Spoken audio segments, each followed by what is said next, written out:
How dare you? You have stolen my dreams and my childhood with your empty words. And yet, I'm one of the lucky ones. The government's inaction on climate change is a death sentence to us all. The United Nations have said we should have no new oil. Liz Truss wants to open 130 new oil licenses. That's a death sentence to this planet. What is worth more, art or life? Is it worth more than food? Worth more than justice?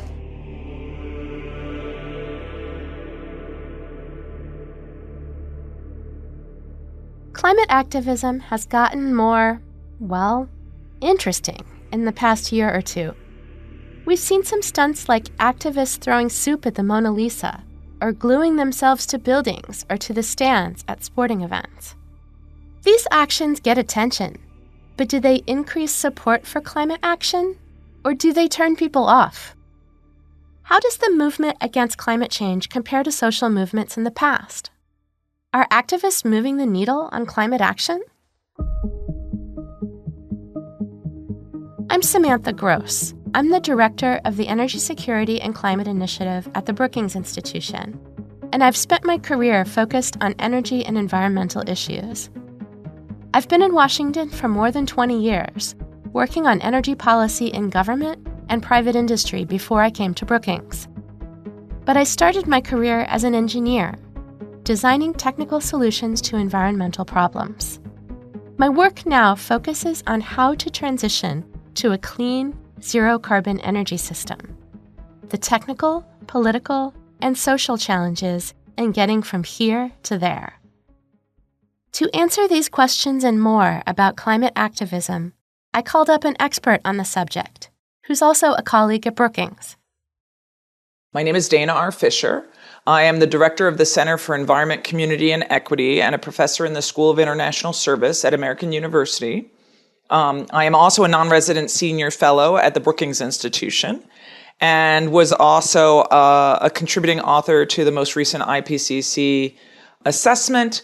I was actually brought in as a contributing author specifically to write a new section on civic activism and engagement. So I actually got really into looking at climate change as a case to understand the multiple social actors and how they interact with one another. And I'm a political sociologist by training, so it was a great case for that because, as you know, climate change is this really wicked, tricky problem where everybody has lots of interests that are vying for opinions and vying for their perspectives to win. And as a result, it's a really interesting place to look at politics. In there, there are NGOs and activists who are part of civil society that are also pushing to express their opinions.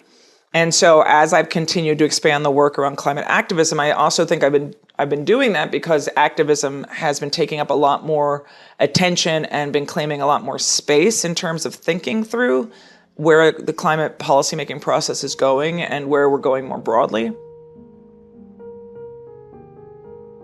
Civil society groups that care about climate come in a wide variety of shapes and sizes. There's not just one climate movement.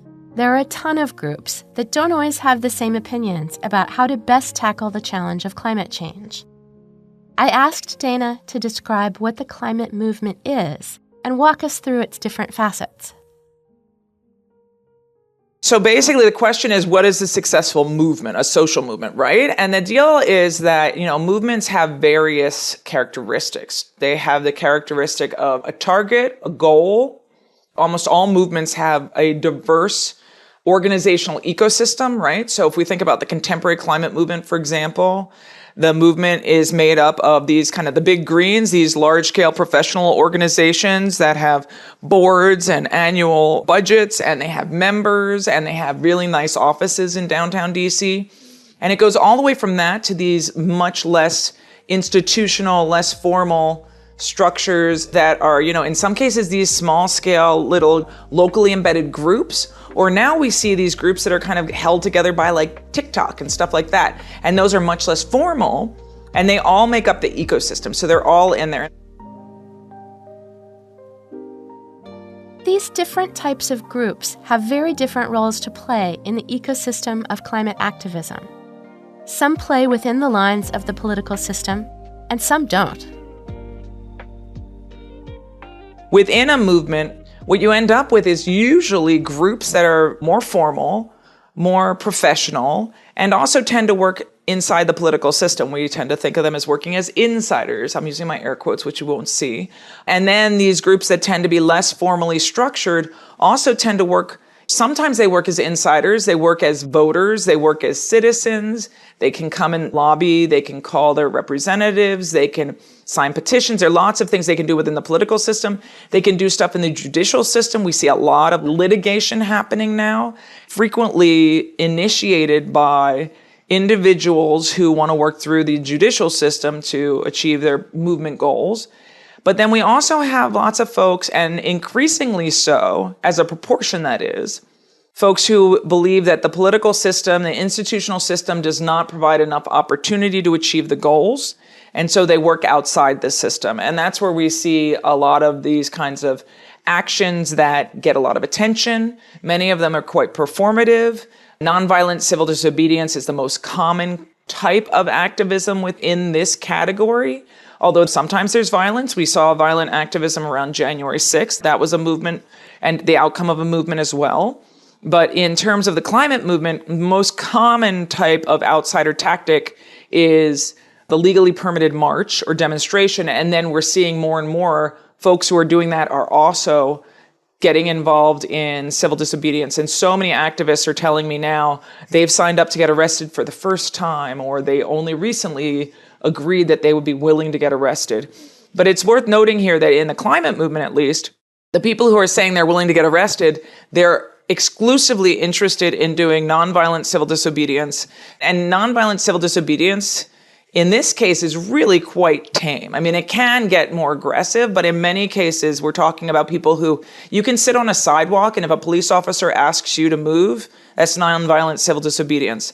Or one of my favorites is when Jane Fonda went on the steps of the Capitol and stood there during her fire drill Fridays as a form of protest, and basically Capitol Police came over and said, "Ma'am, you have to move." And she said no, and then she got arrested because that is nonviolent civil disobedience. So the most common type is this, right, which is very benign and mildly confrontational or disruptive, but a lot of it's quite performative. And in that category, I would put people who throw soup, right? People who throw soup and smear paint on art that's covered in protective coatings. That would fall into the same category because it really doesn't bother any individual person, and it makes moderate damage in terms of damage to the coating, but not actually damage to the artwork. And so when we talk about the more disruptive actions, it's a very small proportion of all the types of activism around climate and the environment that we're seeing today.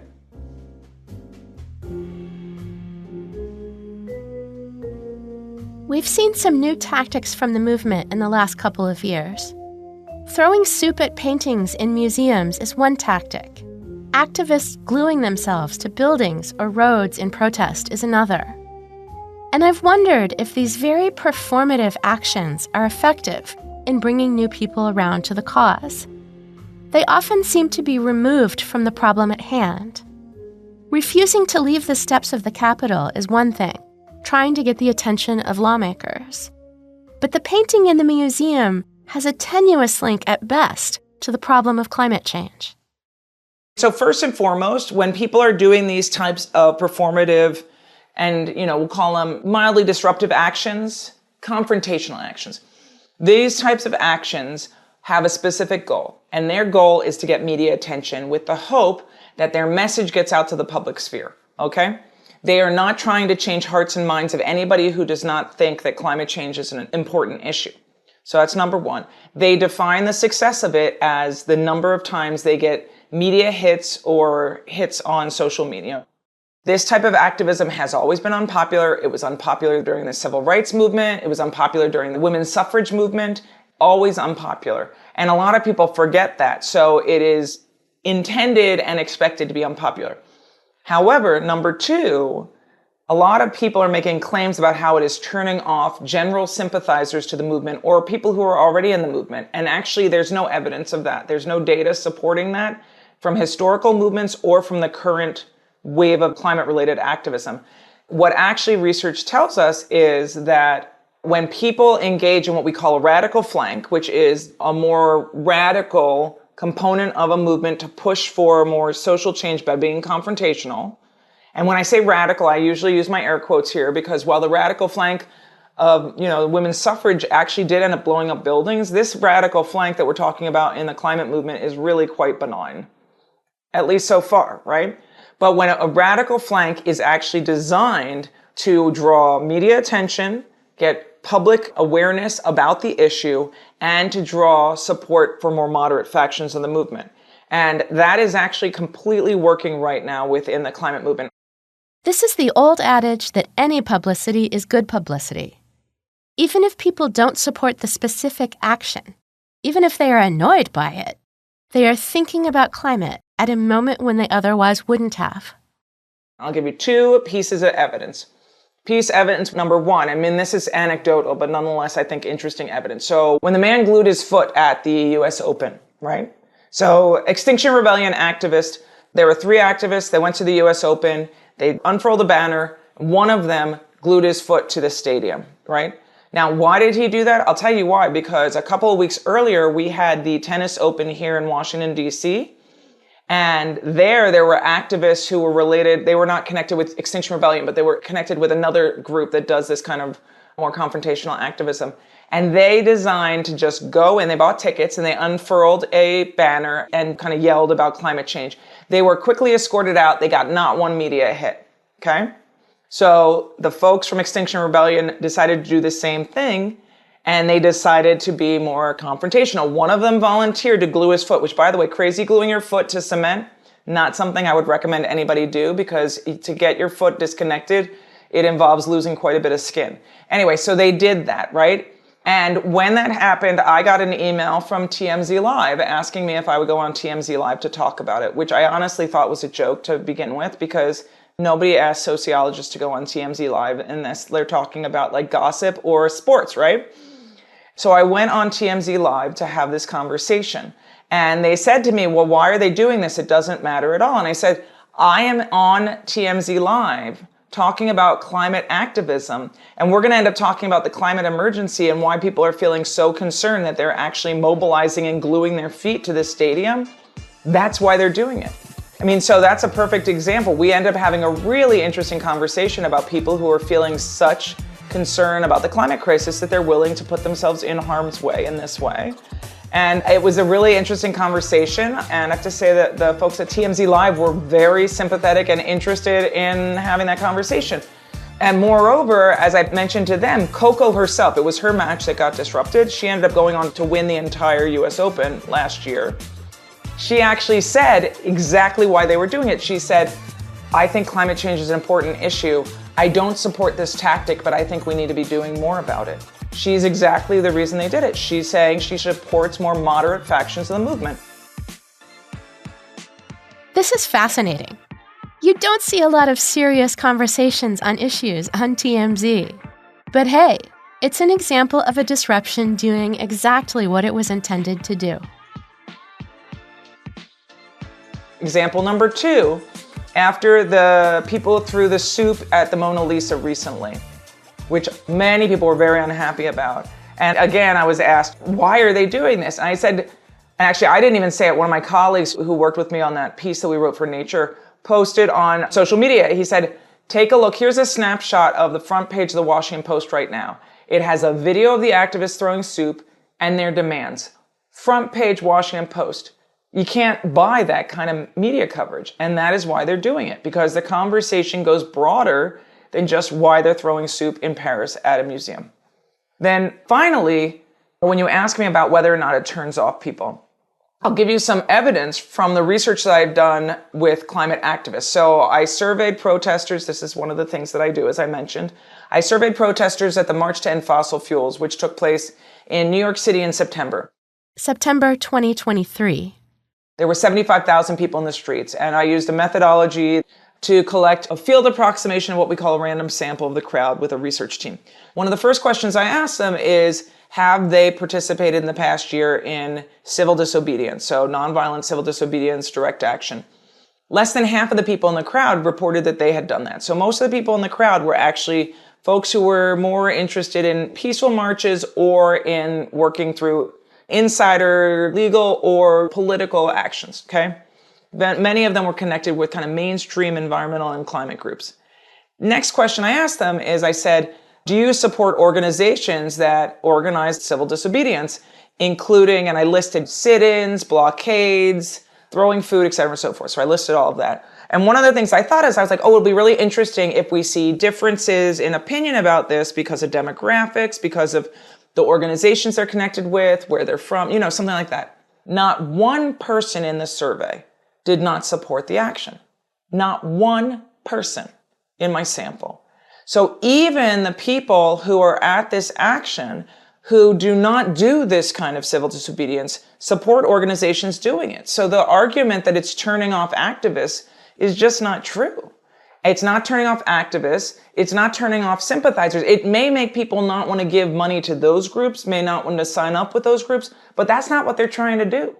People very rarely sign up to join a movement and say, I'm going to join a movement. I want to be radical. I mean, every once in a while you get somebody like that, but it's very uncommon. What's more common is, I want to join a movement. I want to do something. I'm going to join my local branch of the Sierra Club, or I'm going to join Mom's Clean Air Force, do stuff around electric school buses in my community. And then people may get frustrated and become radicalized and start to think about doing nonviolent civil disobedience, but that's not the gateway. So they're not thinking about that. That's not their goal. So those are some examples for you. Dana mentioned previous social and protest movements, like for civil rights or women's suffrage. How does the climate movement compare to these past movements for social change, which, by the way, achieved many of their goals over time? In a lot of ways, the climate movement is completely classic in what we've seen in other social movements, right? It is very classic. There are differences today. Some of them are differences because the world has changed. Earlier movements were, the civil rights movement, struggle for women's suffrage, struggle against apartheid, right? These movements didn't have social media. Social media has changed the landscape quite substantially.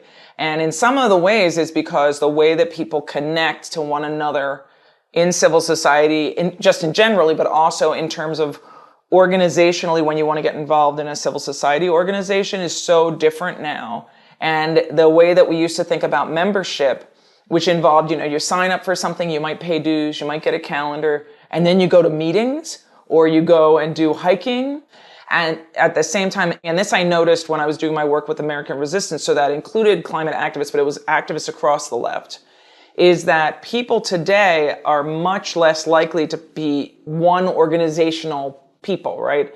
You're not like, I'm a member of this group and this is my identity. Because of the way that organizations work, so people will be connected with multiple organizations simultaneously, and they will do some activities with different groups all at the same time. These connections to multiple organizations make total sense in a world where it's so easy to make connections through social media. The cost of being associated with multiple groups, in terms of time and commitment, is really low, so it's not surprising that people do it.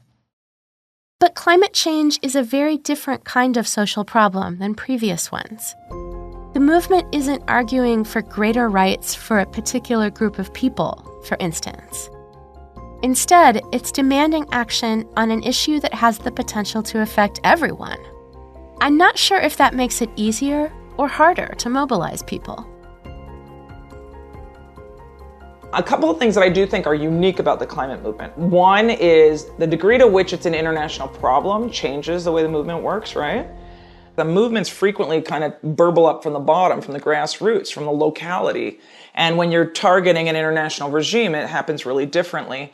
Today, though, the climate movement is working in localities around the United States, in localities around the world, but it's also working at multiple scales, and it's crossing paths, crossing regions, and crossing between the North-South divide in really interesting ways. And so that's unique to the climate movement. I mean, there are some other movements that have that kind of multi-scaled, multi-layered governance approach, but the climate movement is really particularly there. And the other thing that I would say that's unique about the climate movement is that it continues to be remarkably peaceful given how long the struggle has taken. because we know from historical movements that a radical flank tends to form and then they get more and more confrontational quite quickly. And there's been a real push within the climate movement and among activists and among groups to stay peaceful. So I would say that that's the unique thing so far, is the degree to which we're really seeing, a tempered expansion of the movement. And when I say expansion, I mean the movement is quite demobilized at the moment, which is very common during a Democratic administration in the United States. So we would expect that. But while we're seeing fewer people engaged than were during the Trump administration, what we are seeing is a higher proportion of them willing to and interested in engaging in civil disobedience. And a lot more of the actions are focused there rather than focused around letter writing campaigns or town hall meetings or, whatnot. Given that climate change is a problem that impacts everyone, is it strange that there aren't more people out on the streets protesting and a greater degree of activism? Or does the ubiquity and the slow march nature of climate change lull us all into complacency? I think that, to be honest, the most wicked aspect of this wicked problem, if I can say it that way, is the fact that when we think about climate change, a lot of people have a lot of suggestions for what should be done. A lot of activists do. But even if they achieve their goals, even if the administration declares a climate emergency, or let's say that they stop extracting fossil fuels or stop building out fossil fuel infrastructure and fossil fuels are phased out, let's say that they achieve that by 2030, right? Which would be, a lot of activists would be very happy with that goal if they achieve that goal. The problem is we'll still experience the climate crisis. And climate change will continue until we stabilize and then stabilize at least, if not reduce concentrations of greenhouse gases in the atmosphere. So it is a really wicked problem because even if the activists achieve their goals, we won't feel the effects of it. And I think that means that it's harder for the movement to mobilize the masses to get behind the issue because it's such a wicked, challenging problem.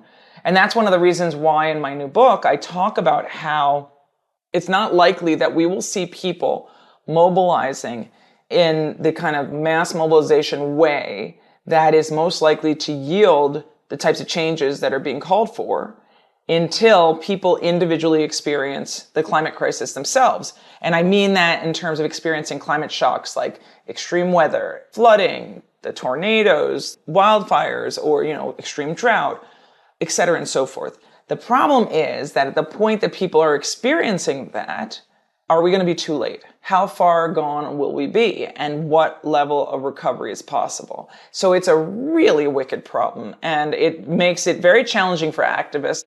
My sense is that a lot of activists try not to think about this because it's really hard to get your head wrapped around it and to then think about what's the best thing to do and how to organize when you're dealing with this kind of a problem. So I can tell you those of us who study the activism as well as study how to address the problem from all sides, from the social science side, have been struggling with this for quite some time. How does activism change based on politics? Dana mentioned earlier that fewer people are engaged now than were during the Trump administration. But we have an election coming up that could radically change how the United States approaches climate change and our energy system. Well, as research shows us, when Democrats are in the White House, progressive activism tends to go down. So we should expect to see less activism in the streets generally, and certainly around political issues like climate. This is also exacerbated by the fact that we had January 6th, which happened right during the transition of power. And after that, there was actually a bunch of protests that was scheduled around the inauguration, because there usually is protest around the inauguration. And I think there were some climate activists who were planning to be a part of that. All of that got canceled. And, in general, people on the left got in line behind President Biden and were supporting Biden, the peaceful transition of power, and also the climate policy making that came immediately afterwards. Right away, Biden re-engaged with the Paris Agreement, made a bunch of very aggressive statements, started pushing for Build Back Better, which eventually became the Inflation Reduction Act. And climate activists were, supportive of that. What we do know is that if we end up with a Republican president back in the White House, particularly a Donald Trump back in the White House, given his climate policies as well as his responses to peaceful activism in the past, we should expect that, one, there's going to be a lot more activism generally on the left, and two, that it's very unlikely to stay peaceful because you and I both remember probably there were tanks in the streets here in DC by the end of the Trump administration. And I've had a conversation with a number of people in the media as well as folks who study protests like me. And we all feel pretty confident that we'll see tanks back in Washington, D.C. pretty quickly. I know a bunch of activists who are talking about protests around the inauguration, which, is standard and will happen. I would expect we'd see it whoever comes into the White House. The Women's March 2017 was the largest single day of activism in U.S. history. And it also was an amazing, beautiful, peaceful, colorful array. That's the kind of thing we saw in 2017. I don't think that's what we'll see if we see another Trump administration. If we see a Harris administration, it'll be very different. But I do not think that we will see as little climate activism as we're seeing now. We saw a huge change in the presidential race this summer when President Biden dropped out and his vice president, Kamala Harris, stepped into the Democratic nomination. I asked Dana how the activist community changed after the Democratic candidate changed. I was on book tour for the past spring, and during my book tour, I did a number of events with activists, climate activists around the country. And one of the things that I thought was surprising to me initially was that the youth climate activists, many of them were talking about how they were not supporting the Biden administration, which surprised me initially. And then I actually remember doing one of my events in Los Angeles, where I had a well-known Democratic operative who works on climate politics in the crowd. And when one of the activists said that they were telling people in their group not to vote, I watched her almost fall off her chair. Because I think a lot of people were not aware of the degree to which climate activists, youth climate activists particularly, were unsupportive of the Biden administration. Now, I spent this past summer, studying this 12-week-long mobilization called the Summer of Heat, which was a mobilization targeting big banks that were supporting fossil fuel expansion. It involved a whole bunch of civil disobedience in New York City and other places, and I was surveying the participants involved. In the end, I surveyed over 300 participants in the Summer of Heat. And it happens to be that we have the sample split between people who were taking my survey before Biden stepped aside, and then about half of them took the survey afterwards. So I actually have this kind of natural opportunity, a natural experiment in the effects of Biden versus Harris on climate activists and their perspectives on the election. So back when Biden was running, and Biden was expected to be the nominee, 19% of climate activists told me that they would choose not to vote in the election, which is extremely high for the record.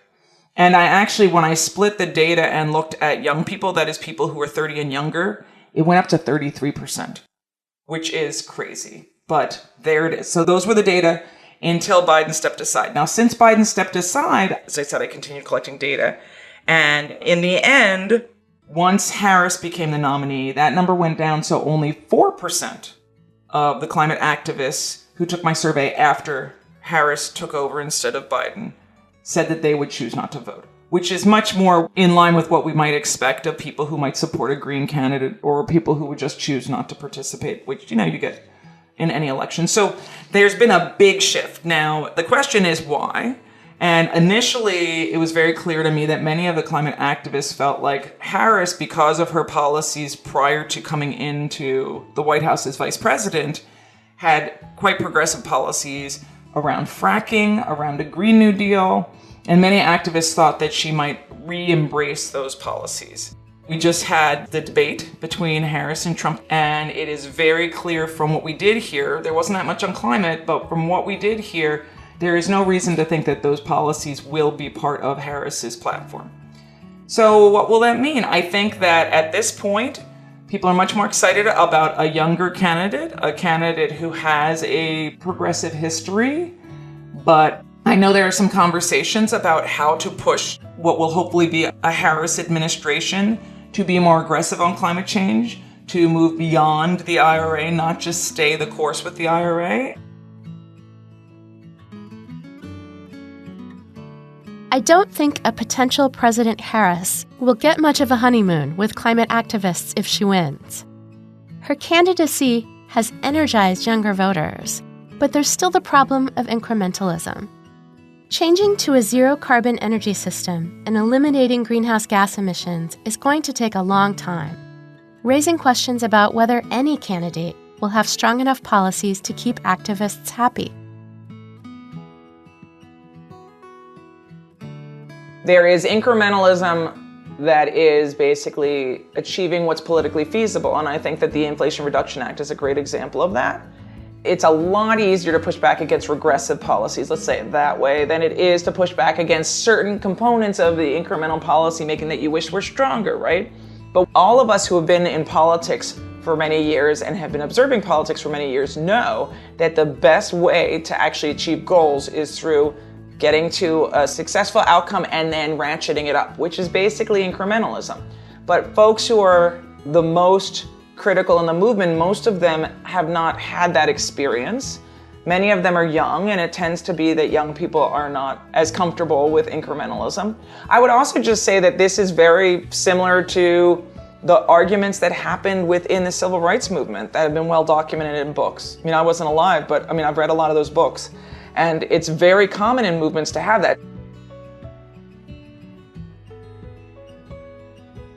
This is truly a conundrum for those of us that care a lot about the climate. It's easier to mobilize people against a clear enemy, and incrementalism isn't inspiring. But climate change is such a multifaceted problem that one piece of legislation or executive action will not significantly move the needle. We need years of sustained action in multiple areas, not just energy, but agriculture, buildings and zoning, transportation, trade. It's hard to keep people motivated through this process when they want a fix now.